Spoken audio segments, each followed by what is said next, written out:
বিমানের রোম ফ্লাইটে তল্লাশি চালিয়ে মেলেনি বোমা সদৃশ বস্তু। নিরাপদে 250 যাত্রী, শাহজালালে স্বজনদের ভিড়। 10টার দিকে ফোন দিয়েছে, বলছে যে ভাইয়া বাইরে হতে দেরি হবে, মনে হয় যে কোনো একটা ঝামেলা হয়েছে। এখন নিরাপত্তা আছে, ইনশাল্লাহ নিরাপত্তা আছে, না এখন কোনো সমস্যা হয় না।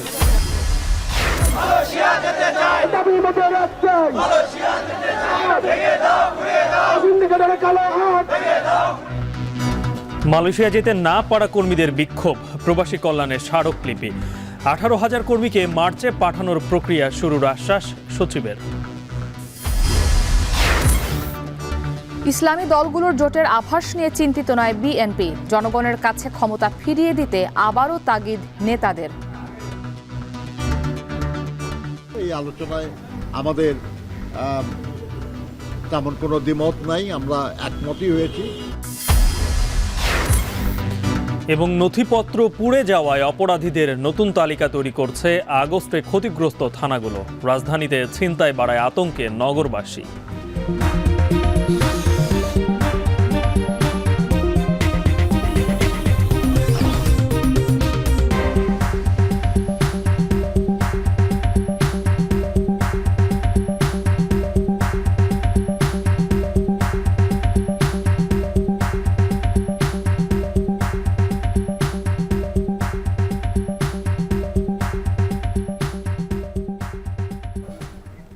স্বাগত। এখন দুপুরে শুনছিলেন শিরোনাম, আর এই পুরো আয়োজনের সঙ্গে আছে আমরা দুজন, আমি গালিব ইবনে রিয়াজ এবং আমি ইসরাত মুক্তি।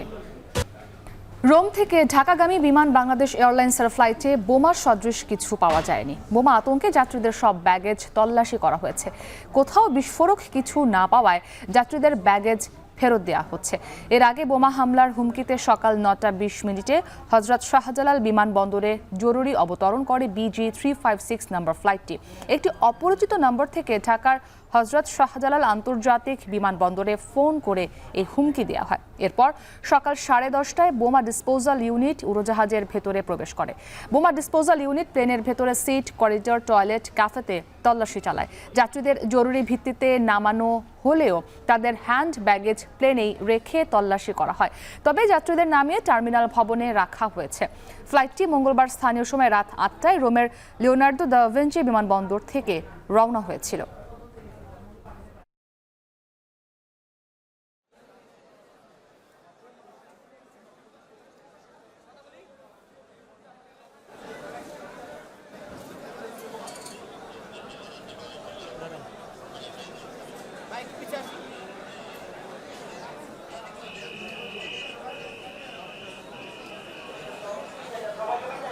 ইটালি রোম থেকে একটা বাংলাদেশ এয়ারলাইন্সে ফ্লাইট হওয়ার কথা, তো ফ্লাইটের নাম্বার আমি জানি না, 8:50-এ নামার কথা, ওইটা 9:30-এ নামছে। নামার পর আমি কল দিছি, 10:30 ভাই আমাকে কল দিছে, এখানে নাকি ভাই বলছে লেট হবে, একটু প্রবলেম হইতেছে, বিমানে নাকি বোমা হওয়ার নাকি একটা আশঙ্কা পাইছে, নিউজ পাইছে। ছোট ভাই আজকে সকাল 9টা 9:45 আসার কথা, আমার কালকে বলছে যে আমি 8:50-এ নামবো, কিন্তু 9টার দিকে ফোন দিয়ে বলছে যে ভাই 9টার পরে 10টার দিকে ফোন দিয়েছে, বলছে যে ভাইয়া বাইরে হতে দেরি হবে, মনে হয় যে কোনো একটা ঝামেলা হয়েছে। সবশেষ খবর হচ্ছে আমি আরো 15-20 মিনিট আগে ও ভিতর থেকে একটা নাম্বার থেকে ফোন দিছে, ফোন দিয়ে বললো যে ও ঠিক আছে, ওদের জরুরি অবতরণে নামানো হয়েছে, ওদের চেক করা হয়েছে, ওদের একটা জায়গায় নামানো হয়েছে, ওরা ওইখানে সবাই আছে।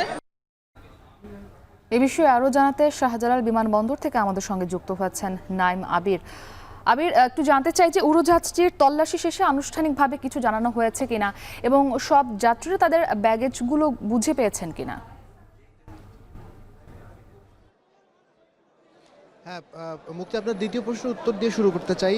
সব যাত্রীদেরকে তাদের লাগেজ একেবারে পুরোপুরি চেক করা শেষ হয়ে গেছে এবং তাদেরকে এখন বুঝে দেওয়া হচ্ছে, অর্থাৎ লাগেজ ফেরত দেওয়ার প্রক্রিয়াটি শুরু হয়ে গেছে। এবং লাগেজ পাওয়ার পরে ইমিগ্রেশন শেষ হওয়ার পরে তারা কিছুক্ষণের মধ্যেই আমরা যে অ্যারাইভালের গেটটির সামনে ক্যানোপি 2-তে দাঁড়িয়ে আছি সেখান থেকে তারা বের হবে এবং তারপরে আমরা তাদের সাথে কথা বলতে পারবো যে আসলে ঠিক কী ঘটেছিল, কিভাবে তাদেরকে নিরাপত্তা বেষ্টনীর মধ্যে নিয়ে যাওয়া হলো, বিমান থেকে কিভাবে তাকে টার্মিনালে নিয়ে যাওয়া হলো এবং সবশেষ কিভাবে এই পুরো নিরাপত্তার সাথে যে প্রক্রিয়াটি, সেই প্রক্রিয়াটি নিশ্চয়ই জানতে পারবো। এটা হচ্ছে প্রথম বিষয়। আর দ্বিতীয় প্রথম প্রশ্নের উত্তরটি হচ্ছে যে বিমানবন্দর কর্তৃপক্ষের সাথে কিছুক্ষণ আগে আমাদের কথা হয়েছে, লাইভে যুক্ত হবার আগে আপনার সাথে। তিনি জানিয়েছেন যে বিকেল 4টায় একটা প্রেস কনফারেন্স আসলে বিমানবন্দর নির্বাহী পরিচালক এবং সিভিল এভিয়েশনের চেয়ারম্যান তারা দুজনে মিলে একটি যৌথ প্রেস কনফারেন্স করবেন এবং সেখানে পুরো ঘটনাটার বিমানবন্দরের পক্ষ থেকে আসলে জানানো হবে ঠিক কী ঘটেছিল। তবে যতটুকু আমরা এখনো পর্যন্ত জানতে পেরেছি যে একটি ফলস কল এসেছিল, অর্থাৎ শাহজালাল বিমানবন্দরের যে এটিসি টাওয়ার সেখানে আসলে ফোন করে বলা হয়েছিল যে রোম থেকে যে ঢাকাগামী ফ্লাইটটি সেই ফ্লাইটে আসলে বোমা রয়েছে এবং বোমা হামলারও হুমকি আছে, এরকম একটি ঘটনা ঘটেছিল আজ সকাল 6টার দিকে। এরপরে সেই ফ্লাইটটি 8:30টায় নামবার কথা ছিল, তারপরও বিশেষ নিরাপত্তার কারণে কয়েকবার ঢাকার আকাশে চক্কর দিয়েছিল এবং এরপরে 9:20 এই ফ্লাইটটি ঢাকা শাহজালাল আন্তর্জাতিক বিমানবন্দরে ল্যান্ড করে এবং এর মধ্যেই শাহজালাল বিমানবন্দর কর্তৃপক্ষ পুরো বিমানবন্দর এবং একই সাথে সতর্কতা জারি করবার পরে বিমানটিকে আসলে ঘিরে ফেলে নিরাপত্তা বেষ্টনীর মাধ্যমে এবং দ্রুত এখানে 254 জন যাত্রী ছিল এবং 13 জন ক্রু ছিল, কেবিন ক্রু এবং ককপিট ক্রু, তাদেরকে নিয়ে আসা হয় টার্মিনাল ভবনে এবং বিমানটিকে প্রথম দফায় তল্লাশি করবার পরে শাহজালাল বিমানবন্দরের যে তৃতীয় টার্মিনাল রয়েছে সেখানের অ্যাপ্রনে সেই বিমানটিকে রাখা হয় এবং বিমানের পুরোটিকে মানে চেক ইন করা হয় এবং এরপরে বিমানটিকে নিরাপদ ঘোষণা করে দেওয়া হয়েছে এবং এরপর থেকে শুরু হয় মূলত যাত্রীদের ব্যাগেজ চেকিংয়ের কাজ এবং এখনও পর্যন্ত আমাদের কাছে যে তথ্য, ব্যাগেজ চেকিং একেবারে সফলভাবে সম্পূর্ণ হয়ে গেছে এবং ব্যাগেজগুলো আসলে ফেরত দেবার যে প্রক্রিয়া, যেহেতু আপনি জানেন যে রোম থেকে যারা আসছেন তাদের কাছে নিশ্চয়ই ব্যাগেজ আছে, লাগেজ আছে, সেই চেকিংগুলোতে সময় লেগেছে। এরপরে সেটি শেষ করবার পরে এখন এটি বেল্টে দেওয়া হয়েছে এবং যাত্রীরা কিছুক্ষণের মধ্যে সেগুলো পাওয়া শুরু করবেন। এরপর ইমিগ্রেশনের প্রক্রিয়া শেষ করে তাদেরকে আসলে এই বের হবার সুযোগ দেওয়া হবে এবং ইতিমধ্যে যাত্রীদের যে নিরাপত্তা বেষ্টনীর মধ্যে ঢুকিয়ে রাখা হয়েছিল সেটি কিন্তু সেখান থেকে তাদেরকে বের করে নিয়ে আসা হয়েছে এবং টার্মিনালের দিকে নিয়ে আসা হয়েছে। সুতরাং যাত্রীরা এখন নিরাপত্তা বেষ্টনী থেকে টার্মিনাল ভবনে এসছে এবং এখানে একটু জানিয়ে রাখি যে এই যে পুরো প্রক্রিয়াটি ঘটলো বা ঘটনাটি ঘটলো তাতে বিমানবন্দর কর্তৃপক্ষ সর্বোচ্চ চেষ্টা করেছে যে বাকি যে ফ্লাইটগুলো রয়েছে সেই ফ্লাইটগুলোর জন্য ডিলে না হয় এবং যাত্রী চলাচল যেন স্বাভাবিক থাকে। তারপরেও কিছু কিছু জায়গায় ব্যত্যয় তো নিশ্চয়ই ঘটেছে, যাত্রীদের আমরা ভোগান্তিও খানিকটা লক্ষ্য করেছি এবং আরেকটি বিষয় একটু জানিয়ে রাখি, এখানে যে সার্বিকভাবে একটা বড় রকমের যে উৎকণ্ঠা, সেই উৎকণ্ঠার মধ্যে কিন্তু কেটেছে এবং আমরা এখানে কয়েকজন স্বজনদের সাথে কথা বলেছি। তারা যখন বিভিন্ন পত্রপত্রিকায় বা আমাদের টেলিভিশনের মাধ্যমে জানতে পেরেছে যে এখানে এরকম একটি বোমার যে হুমকির ঘটনা রয়েছে, সেখানে কিন্তু তারা বিভিন্ন রকমভাবে উৎকণ্ঠার মধ্যে সময় কাটিয়েছে। অনেকে একেবারে বাসায় ছিল, সেই বাসা থেকে তারা কিন্তু চলে এসেছে বিমানবন্দরের সামনে এবং ক্যানোপিতে তারা অপেক্ষা করছে তাদের প্রিয়জনদের সাথে কখন তারা দেখা করবেন, যেহেতু একটা বড় রকমের জটিলতা তৈরি হয়েছে এবং ইতিমধ্যে অনেকে ফোনের মাধ্যমে যোগাযোগ করছেন।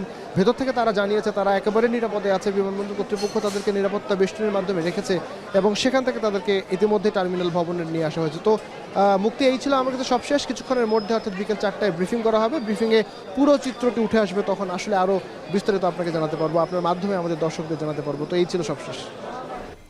সহকর্মী নাইম আবির আমাদের সঙ্গে যুক্ত ছিলেন হজরত শাহজালাল আন্তর্জাতিক বিমানবন্দর থেকে। গণতান্ত্রিক উত্তরণে বাংলাদেশকে জার্মানি সমর্থন করবে বলে জানিয়েছেন জার্মান চ্যান্সেলর ওলাফ শলস। মঙ্গলবার সুইজারল্যান্ডের দাভোসে বিশ্ব অর্থনৈতিক ফোরাম শীর্ষক সম্মেলনের ফাঁকে জার্মান চ্যান্সেলর ওলাফ শলস সঙ্গে প্রধান উপদেষ্টা ডক্টর মোহাম্মদ ইউনুস বৈঠকের সময় এই মন্তব্য করেন তিনি। এ সময় প্রধান উপদেষ্টা অন্তর্বর্তী সরকারের সংস্কার এজেন্ডা সম্পর্কে অবহিত করেন।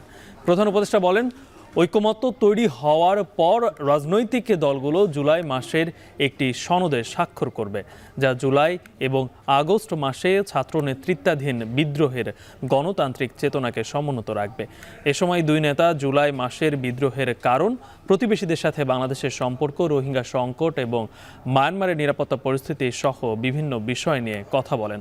সম্মেলনের ফাঁকে থাই প্রধানমন্ত্রী পেতংতার্ন সিনাওয়াত্রা, মালয়েশিয়ার প্রধানমন্ত্রী আনোয়ার ইব্রাহিম, পূর্ব তিমুরের রাষ্ট্রপতি রামোস হোর্তা প্রধান উপদেষ্টার সঙ্গে সাক্ষাৎ করেন। এছাড়া ফিনল্যান্ডের রাষ্ট্রপতি আলেকজান্ডার স্টাব, জাতিসংঘের শরণার্থী বিষয়ক হাই কমিশনার ফিলিপ্পো গ্রান্ডি প্রধান উপদেষ্টা ডক্টর ইউনুসের সঙ্গে বৈঠক করেন।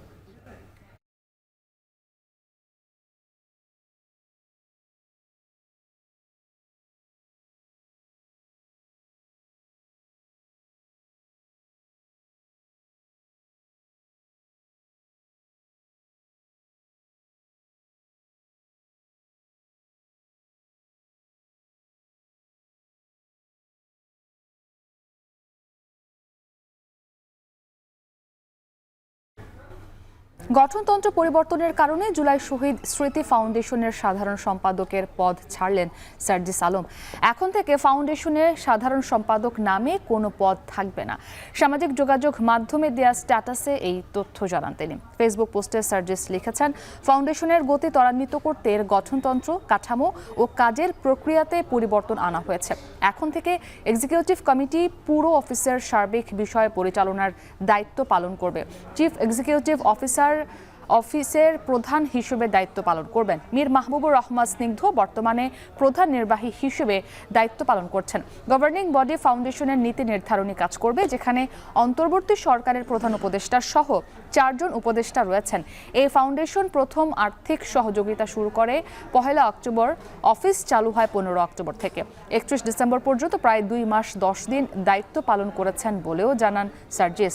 গত 7 জানুয়ারি থেকে এই ফাউন্ডেশনের পদ থেকে অব্যাহতি নেন তিনি।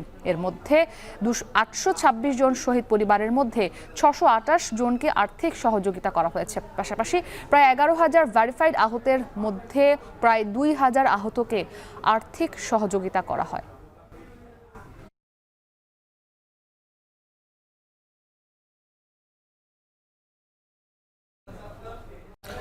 কলিং ভিসা থাকলেও মালয়েশিয়া যেতে না পারার প্রতিবাদে কারওয়ান বাজারে বিক্ষোভের পর স্কাটনে প্রবাসী কল্যাণ মন্ত্রণালয়ে স্মারকলিপি দিয়েছেন কর্মীরা। এ সময় কর্মীরা সেখানে অবস্থান করেন। পরে প্রবাসী কল্যাণের সচিব জানান, মালয়েশিয়া যেতে না পারা 18,000 কর্মীর মধ্যে 81%কে টাকা ফেরত দিয়েছে রিক্রুটিং এজেন্সিগুলো। বাকিদের মার্চে পাঠানোর প্রক্রিয়া শুরুর আশ্বাস দেন তিনি। বিস্তারিত প্রতিবেদনে। দীর্ঘদিন বন্ধ থাকার পর মালয়েশিয়ার শ্রমবাজারের দুয়ার খোলে 2022 সালের আগস্টে। এরপর 2024 সালের 31 মে পর্যন্ত দেশটিতে প্রায় 4.5 লাখ কর্মী পাড়ি দেওয়ার কথা ছিল। তবে শেষ মুহূর্তে টিকিট জটিলতার কারণে যেতে পারেনি প্রায় 18,000-এর মতো কর্মী। সে সময় সরকার নির্ধারিত জনপ্রতি ব্যয় 79,000 টাকা নির্ধারিত হলেও অনেককেই গুনতে হয় কয়েক গুণ বেশি টাকা। পরে রিক্রুটিং এজেন্সি থেকে কেউ কেউ টাকা ফেরত পেলেও অনেকেই না পাওয়ার অভিযোগ করেন। এমন বাস্তবতায় রাস্তায় আন্দোলনে নামে ভুক্তভোগীরা। বুধবার সকাল থেকে কারওয়ান বাজার সার্ক ফোয়ারা মোড়ে অবস্থান নেয় তারা। দ্রুত সময়ের মধ্যে মালয়েশিয়া পাঠানোর দাবি জানান তারা। দালালরা মিলে সিন্ডিকেট করে আমাদের 20,000 টাকার টিকিটের দাম উঠিয়েছে 2,80,000 টাকা, 3 লক্ষ টাকা। এরকম নানান রকমের তালবাহানা দেখায় আমাদের কাছ থেকে টাকা নিচ্ছে। 6 লাখ থেকে 7 লাখ পর্যন্ত টাকা নিচ্ছে। আমাদের অনেক ঋণগ্রস্ত করে টাকা দেওয়া, আমাদের সংসার চালাতে সমস্যা হচ্ছে। ভাই আমাদের দাবি একটাই, আমরা মালয়েশিয়ায় যেতে চাই। ফাইনাল না হওয়া পর্যন্ত আমরা যাচ্ছি না, রাজপথ ছাড়ছি না। রাস্তা অবরোধ করায় সৃষ্টি হয় তীব্র যানজট। পরে পুলিশ বাধা দিলে শুরু হয় বাকবিতণ্ডা। তবে পুলিশি বাধায় রাস্তা ছেড়ে দিতে বাধ্য হয় আন্দোলনকারীরা। পরে মিছিল নিয়ে প্রবাসী কল্যাণ ভবনের সামনে অবস্থান নেয় তারা। এদিকে আন্দোলনের বিষয়ে প্রবাসী কল্যাণ সচিব বলেন, মালয়েশিয়ায় যেতে না পারা কর্মীদের সমস্যা দ্রুত সমাধানের চেষ্টা চলছে। যেতে না পারা কর্মীদের মার্চের দিকে মালয়েশিয়া পাঠানোর প্রক্রিয়া শুরু হবে বলেও আশ্বাস দেন তিনি। আমরা একদম ডিটেলসটা আমরা আপনাদেরকে বলছি না, তবে এইটুকু আশ্বস্ত করছি যে ওনাদের সাথে আমাদের কন্টিনিউয়াসলি যোগাযোগ আছে এবং 2টা ফর্মাল মিটিং হয়েছে এবং সেখানে আমাদেরকে তারা ফেজ বাই ফেজ এটা অ্যাপ্রোচ এই সমস্যার সমাধানের আশ্বাস দিয়েছে। সরকারি নীতি মেনে মালয়েশিয়া পাঠানোর পাশাপাশি নতুন করে অর্থ দেওয়ার বিড়ম্বনা যাতে তৈরি না হয় সে ব্যাপারেও আশ্বাস দেয়া হয়। সাজিদ আরাফাত, এখন, ঢাকা। এ নিয়ে আরও বিস্তারিত জানতে চাই এই মুহূর্তে স্কাটন থেকে যুক্ত হচ্ছেন সহকর্মী সাজিদ আরাফাত। সাজিদ, প্রবাসী কল্যাণ সচিবের আশ্বাসের পর এখন কর্মীরা কি বলছেন? তারা কি আন্দোলন প্রত্যাহার করেছেন? গালিব, আন্দোলন কিন্তু এখনো প্রত্যাহার হয়নি। আমরা কিছুক্ষণ আগে প্রবাসী কল্যাণ সচিব গণমাধ্যমে কথা বলেছেন। তিনি কিন্তু আশ্বাস দিয়েছেন যে যারা মালয়েশিয়ায় সে সময় গত বছর 30 মে পর্যন্ত ডেডলাইন ছিল, সেই সময়ের মধ্যে যারা যেতে পারেনি তাদের টাকা ফেরত দেওয়ার বিষয়টিও তিনি বলছিলেন যে যারা টাকা ফেরত পাননি রিক্রুটিং এজেন্সির মাধ্যমে তাদের শিগগিরই টাকা ফেরত দেওয়ার যে ব্যবস্থা, সেই ব্যবস্থাগুলো তারা করবেন এবং তারা আগামী মার্চ এপ্রিলের মধ্যে এই যে যারা কর্মী রয়েছেন মালয়েশিয়া যাওয়ার জন্য ইচ্ছুক কলিং ভিসায় যারা সে সময় যেতে পারেনি তাদেরকে পাঠানোর যে প্রক্রিয়া সেটি তারা চেষ্টা করবেন এবং চেষ্টা চলমান বলে তারা বলছেন, এবং একটি টেকনিক্যাল কমিটিও গঠন করা হয়েছে। এই তথ্যই কিন্তু জানিয়েছেন গণমাধ্যম কর্মীদের। এছাড়াও তিনি বলেছেন যে রিক্রুটিং এজেন্সির মাধ্যমে যারা টাকা ফেরত পাননি তারা যেন টাকা ফেরত পাওয়ার যে প্রক্রিয়াগুলো সেগুলো যেন দ্রুততম সময়ের মধ্যে করতে পারেন, সেই প্রক্রিয়াগুলোই তারা হাতে নিয়েছেন এবং সেটি কিন্তু গণমাধ্যমকে জানাচ্ছিলেন তারা। তবে নিচে প্রবাসী কল্যাণ ভবনের সামনে প্রায় ঘণ্টাখানেক ধরে কিন্তু এখানে অবস্থান কর্মসূচি আমরা দেখছি, সেই অবস্থান কর্মসূচি এখনও চলছে। তাদের যে দাবি দেওয়া যে তাদের দ্রুততম সময়ের মধ্যে মালয়েশিয়ায় পাঠানো এবং অভিবাসন ব্যয় খরচ কমানো, কিংবা যে রিক্রুটিং এজেন্সি যারা সিন্ডিকেট করে সেই সিন্ডিকেটের দৌরাত্ম্য কমানো, এই সব বিষয়ে কিন্তু তারা তুলে ধরেছেন এই দাবির মধ্যে। এর আগে সকালে কিন্তু তারা সকাল 9টা সাড়ে 9টার দিকে কারণ বাজারে সার্ক ফোয়ারা মোড়ে অবস্থান নিয়েছিলেন। সে সময় সেখানে কিন্তু পুলিশের বাধা পেয়ে তারা পরে চলে আসেন এই মিছিল নিয়ে প্রবাসী কল্যাণ ভবনের সামনে। তো এখানে আসার পর থেকে আমরা দেখছি এই অবস্থান কর্মসূচি চলছে তাদের এখনো, এবং যে আশ্বাস পেয়েছেন তারা, যে আশ্বাস দিয়েছেন প্রবাসী কল্যাণ সচিব, সেই আশ্বাসে এখনো তারা এখানে অবস্থান করছেন আশ্বাসের পরেও। তবে পরবর্তীতে কি অবস্থা হয় আমরা হয়তো তাদের সঙ্গে কথা বলে আজকে তারা এই তাদের যে অবস্থান কর্মসূচি সেটি শেষ করবেন কিনা এ বিষয়ে পরবর্তী বুলেটিনে হয়তো জানাতে পারবো। এই মুহূর্তে আসলে তারা অবস্থান করে আছেন। এটি হলো সবশেষ খবর আমার কাছ থেকে প্রবাসী কল্যাণ ভবন থেকে। কালিব। মালয়েশিয়া যেতে না পারা কর্মীরা বিক্ষোভ করছেন, সে বিষয়ে সর্বশেষ জানাচ্ছিলেন সহকর্মী সাজিদ আরাফাত। জুলাই আগস্ট অভ্যুত্থানে এক দফা সফল হলেও গণতন্ত্র পুনঃপ্রতিষ্ঠার কাজ অবশিষ্ট থাকায় জাতীয় ইস্যুতে ঐক্যমতের ভিত্তিতে একসাথে থাকার কথা জানায় বিএনপি ও তার সাবেক জোট সঙ্গী খেলাফতে মজলিস। গুলশানে বিএনপি চেয়ারপারসনের রাজনৈতিক কার্যালয়ে দুই দলের শীর্ষ পর্যায়ের নেতাদের বৈঠকের পর এ কথা জানায় তারা। এছাড়া দেশে গণতন্ত্র প্রতিষ্ঠায় বিএনপি সরকারকে সহযোগিতা করছে উল্লেখ করে প্রয়োজনীয় সংস্কার শেষে সুষ্ঠু নির্বাচনের প্রত্যাশা করছে দলটি। বিস্তারিত প্রতিবেদনে। রাজনীতির মাঠে চর্চা ইসলামিক দলগুলো নির্বাচনী মোর্চা। তারই প্রেক্ষাপটে মঙ্গলবার বরিশালে জামায়াতে ইসলামী ও ইসলামী আন্দোলন বাংলাদেশের দুই শীর্ষ নেতার বৈঠক। বৃহত্তর ইসলামী জোট গঠনের আলোচনা আরও জোরদার হয়। এমন পরিস্থিতিতে 20 দলীয় জোটের সাবেক জোট সঙ্গী খেলাফত মজলিসের সাথে দীর্ঘ বছর পর গুলশান চেয়ারপারসনের রাজনৈতিক কার্যালয়ে আনুষ্ঠানিক বৈঠক করে বিএনপি। বৈঠক শেষে বিএনপি স্থায়ী কমিটির সদস্য নজরুল ইসলাম খান বলেন, গণতন্ত্র পুনঃপ্রতিষ্ঠার কাজ এখনো অবশিষ্ট আছে। কোনো ইসলামী জোট নিয়ে দুশ্চিন্তা দেখছে না তাদের দল। গণতন্ত্র পুনঃপ্রতিষ্ঠার কাজ এখনো অবশিষ্ট রয়েছে।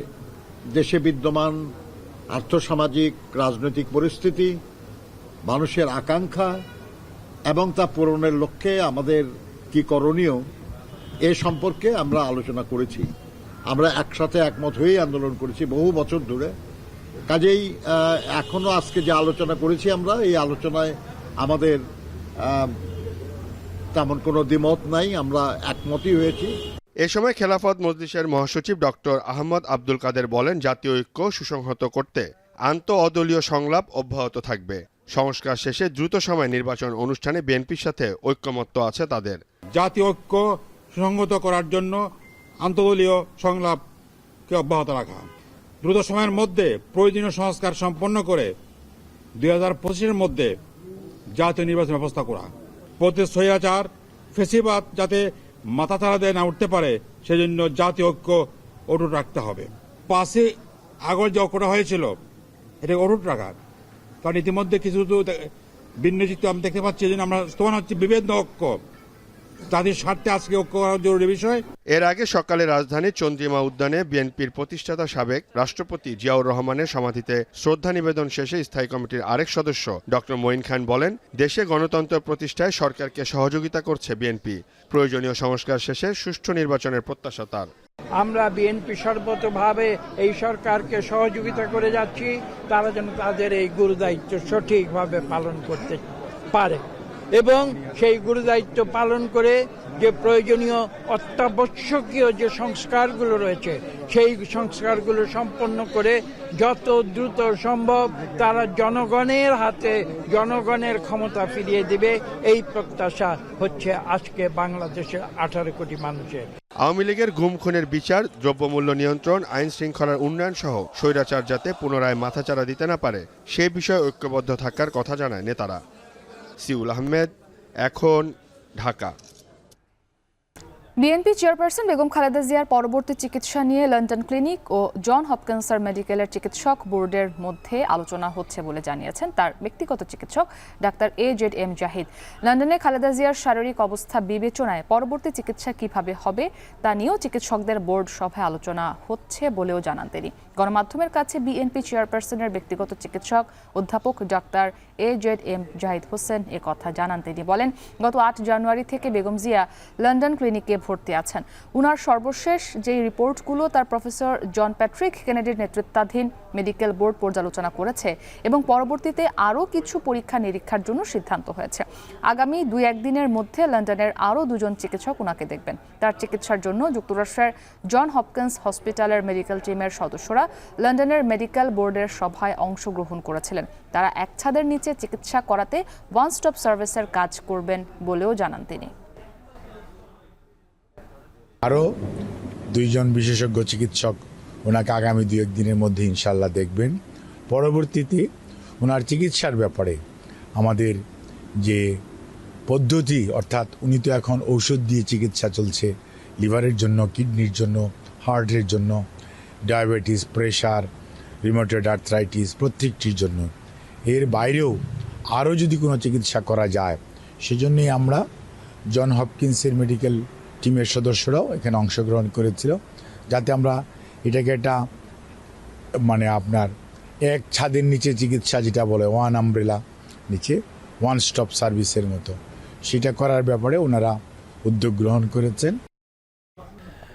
ট্রাইব্যুনালের বিচার কার্যক্রমের এখতিয়ার চ্যালেঞ্জ করে সাবেক সেনা কর্মকর্তা জিয়াউল আহসানের আবেদন খারিজ করে দিয়েছেন আন্তর্জাতিক অপরাধ ট্রাইব্যুনাল। জুলাই-আগস্টের গণহত্যার বিচার আন্তর্জাতিক অপরাধ ট্রাইব্যুনালেই হবে বলে জানিয়েছেন চিফ প্রসিকিউটর তাজুল ইসলাম। একই সাথে আসামি জিয়াউল আহসানকে খালাস দেওয়ার আবেদনও খারিজ করে দেন বিচারপতি গোলাম মর্তুজা মজুমদারের সমন্বয়ে গঠিত 3 সদস্যের ট্রাইব্যুনাল বেঞ্চ। শুনানি শেষে চিফ প্রসিকিউটর মোহাম্মদ তাজুল ইসলাম বলেন, ট্রাইব্যুনালের এখতিয়ার ও ট্রাইব্যুনাল আইন সংশোধন করে জারি করা অধ্যাদেশ চ্যালেঞ্জ করলে সাংবিধানিক আদালত তথা হাইকোর্টে করতে হবে। এটা আন্তর্জাতিক অপরাধ ট্রাইব্যুনালে করার সুযোগ নেই। এ সময় তিনি বলেন, জুলাই আন্দোলনে হত্যার বিচার কার্যকে প্রভাবিত করতে আদালতের আদেশ অমান্য করে বিদেশে বসে শেখ হাসিনার উস্কানিমূলক বক্তব্য দিচ্ছে, তাকে বিচারের আওতায় আনতে ট্রাইব্যুনাল তৎপর আছে।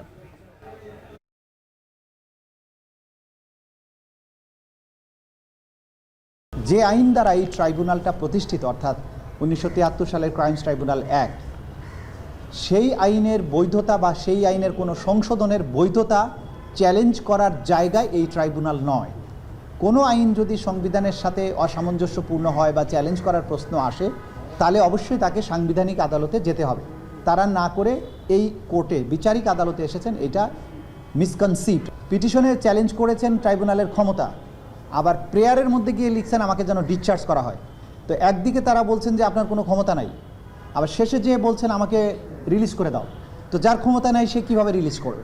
Crimes against humanity, war crimes সংক্রান্ত যে আইন 1973 সালের ক্রাইমস ট্রাইব্যুনাল অ্যাক্ট, এটাকে একটা ব্ল্যাঙ্কেট প্রোটেকশন দেওয়া হয়েছে যে এই আইনের ব্যাপারে কোনো সাংবিধানিক আদালতে কোনো প্রশ্নই তোলা যাবে না।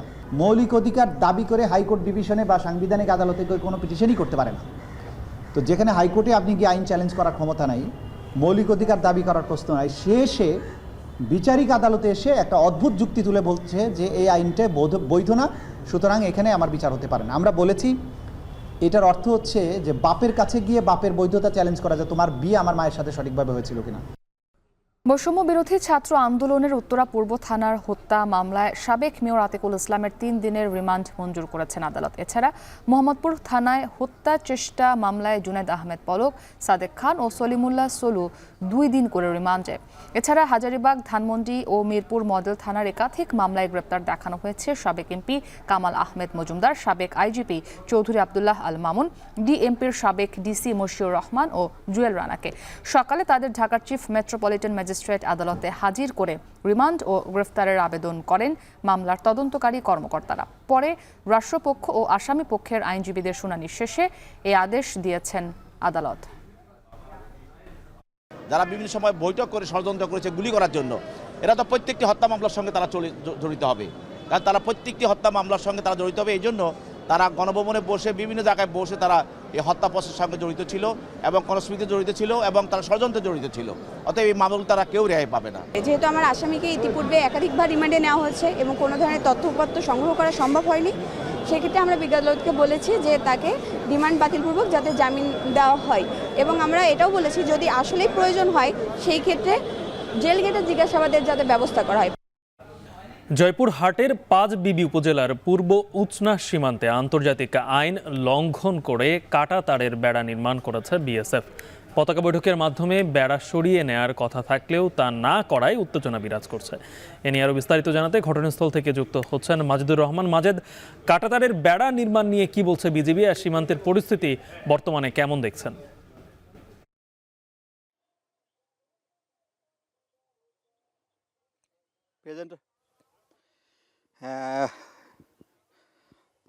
গতকাল খুব ভোরবেলা কুয়াশাচ্ছন্ন যখন ছিল তখনই কিন্তু বিএসএফরা এই যে আন্তর্জাতিক যে আইন, সে আইন লঙ্ঘন করে মাত্র 15 গজের মধ্যে এই কাঁটাতার বেড়া নির্মাণ করেন। তখন থেকে কিন্তু উত্তেজনাটা ছড়ে ফেলে গ্রামবাসী এবং বিজিবির মধ্যে। বিজিবি এবং গ্রামবাসী এটিকে বাধা দেওয়ার চেষ্টা করে। বাধা দেওয়ার পরে কিন্তু বিএসএফরা এখান থেকে চলে যায় এবং যারা কাঁটাতারে বেড়া দিচ্ছিল তারাও কিন্তু এখান থেকে চলে গেছে। এবং তারপর থেকে কিন্তু বিকেলবেলা একটা মিটিং হয়, পতাকা বৈঠকের মাধ্যমে সিদ্ধান্ত হয় যে অল্প সময়ের মধ্যে যে কাঁটাতারে বেড়াটা দেওয়া হয়েছিল সেটি উঠায় নেবে। কিন্তু আজকে দুপুর পর্যন্ত এই কাঁটাতারে বেড়াটা এখন পর্যন্ত উঠায় নেয়নি। আমি এখানকার যে গ্রামবাসী, সে গ্রামবাসীর সঙ্গে কথা বলেছিলাম, তারা বলল যে এটা কোনোভাবে এটা দেওয়া যাবে না। কারণটা হলো এটা আন্তর্জাতিক আইন লঙ্ঘন এবং এতে করে বাংলাদেশিতে প্রচুর অসুবিধা হতে পারে। তাদের জমিতে যে ফসল লাগানো থেকে আরম্ভ করে যে সমস্যাগুলো সেটা কিন্তু আরও প্রকট হতে পারে। এই জন্য তারা কিন্তু সবসময় চাচ্ছে কখনো যেন এই বেড়াটা নির্মাণ করা না হয়। আর এখানে যে বিজিবির যে কমান্ডিং অফিসার জয়পুরহাটের, তিনি আমাকে যেটি জানিয়েছেন সেটি হলো ব্যাটালিয়ন পর্যায়ে কথা হচ্ছে এবং কথা হওয়ার পরে তারা বলেছে যে এখানকার যে কাঁটাতারের বেড়া সেটি কিন্তু উঠায় নিবে। আর আপনারা দেখতে পাচ্ছেন যে এখানে সীমান্তে যে সামনে যে জায়গাটা, সেই জায়গাটার থেকে এদিকেও কিন্তু গ্রাম, ওইদিকে কিন্তু গ্রাম, দুই দিকে গ্রাম রয়েছে। এই গ্রামের যে লোকজন বসবাস করে তারাও কিন্তু একটা আতঙ্কের মধ্যে আছে যাতে করে কোনো ধরনের অপ্রীতিকর ঘটনা না ঘটে। তো এই ছিল আমার কাছে সর্বশেষ সীমান্ত এলাকা থেকে। যুক্ত ছিলেন সহকর্মী মাজেদুর রহমান। দেশের যেসব ক্ষুদ্র ব্যবসা এখনো রাষ্ট্রের সাথে যুক্ত হয়নি তাদের কাঠামোর আওতায় আনলে কর্মসংস্থান ও জিডিপিতে অবদান বাড়বে বলে জানান এসএমই ফাউন্ডেশনের চেয়ারপারসন মুশফিকুর রহমান।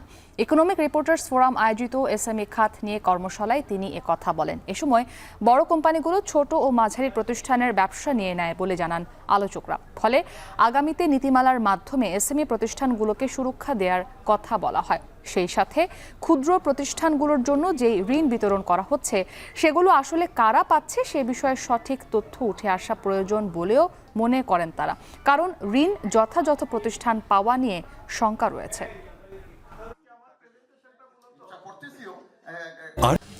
আন্তর্জাতিক প্রসঙ্গ। এখন থেকে স্কুল, গির্জা আর হাসপাতাল থেকেও যুক্তরাষ্ট্রে থাকা অভিবাসীদের গ্রেপ্তার করতে পারবে অভিবাসন কর্তৃপক্ষ। প্রথম দিনই বাইডেনের নির্বাহী আদেশ পাল্টে দিয়ে এই আদেশ দেন ডোনাল্ড ট্রাম্প। এর আগে স্পর্শকাতর স্থানে অভিবাসীদের আটকের বিষয়টি স্থগিত ছিল 1 দশকেরও বেশি সময়। ডিপার্টমেন্ট অব হোমল্যান্ড সিকিউরিটি জানিয়েছে সন্ত্রাসীদের আর স্কুল, গির্জায় লুকিয়ে থাকতে দেওয়া হবে না, তাদের গ্রেপ্তার করতে পারবে ইমিগ্রেশন কর্তৃপক্ষ। এদিকে এই ঘোষণার একদিন পরই যুক্তরাষ্ট্রের বিভিন্ন স্থানে অভিবাসীদের আটকের খবর পাওয়া গেলেও গণমাধ্যমগুলো সুনির্দিষ্ট করে কিছু প্রকাশ করেনি। ট্রাম্পের এই অভিবাসন নীতির বিরোধিতা করে দেশের বিভিন্ন স্থানে বিক্ষোভ করেছেন অভিবাসীরা।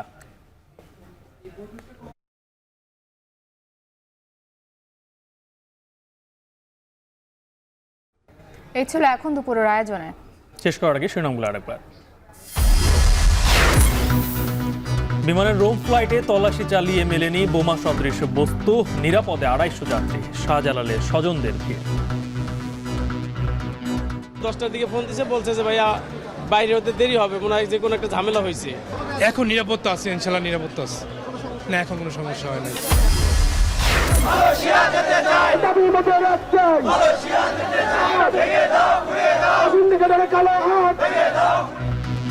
মালয়েশিয়া যেতে না পারা কর্মীদের বিক্ষোভ, প্রবাসী কল্যাণের স্মারকলিপি, 18,000 কর্মীকে মার্চে পাঠানোর প্রক্রিয়া শুরুর আশ্বাস সচিবের। ইসলামী দলগুলোর জোটের আভাস নিয়ে চিন্তিত নয় বিএনপি, জনগণের কাছে ক্ষমতা ফিরিয়ে দিতে আবারও তাগিদ নেতাদের। এই আলোচনায় আমাদের তেমন কোনো দ্বিমত নাই, আমরা একমতই হয়েছি। এবং আগস্টে ক্ষতিগ্রস্ত থানাগুলোতে প্রস্তুত হচ্ছে অপরাধের নতুন তালিকা, রাজধানীতে ছিনতাই বাড়ায় আতঙ্কে নগরবাসী।